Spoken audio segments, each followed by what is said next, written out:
And what happened was, my parents were the only two to move to California to start a living. But my dad was a miserable guy. His life was work, television, work, television, work, television. He hated his life. But I kid you not, no fairy tale, no Disneyland story. My dad had a millionaire best friend who was best friends with him that he knew out of his workplace. And one day, this guy who was a millionaire best friend had this big yacht out of Newport Beach. And he told my dad one day straight up, he said, check this out. You want to go sailing around the world with me on this boat, but he goes, if you come with me, you can't bring your kid with you. Kid you not, I was 13 years old. I lived in a middle-class home. I had clothes in my closet, toys in my room, food on the table. Everything was straight. My dad came home one day, no joke, no lie, to a 13-year-old kid. He gave me $500, and he pretty much said, good luck. Wow. Within a 2-week time frame, I went from all that to nothing but the clothes on my back, no family to call, 13 years old, alone in the street with nothing but $500 in my pocket. I was homeless at that time when they left me.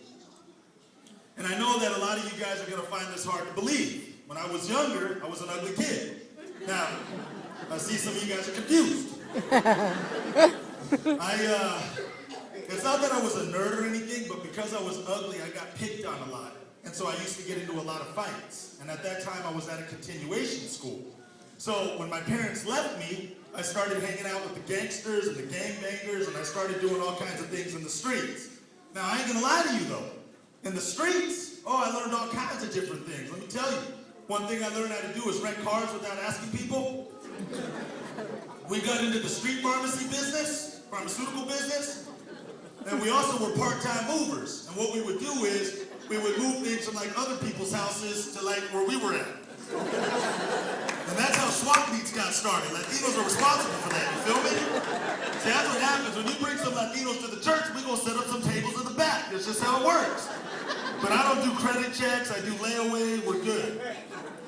And I started running the streets. I slept in donut stores. I slept in laundromats. There were times I didn't have a place to sleep. I did the couch tour. I went from friend's house to friend's house to friend's house. But can we be real and keep it 100%?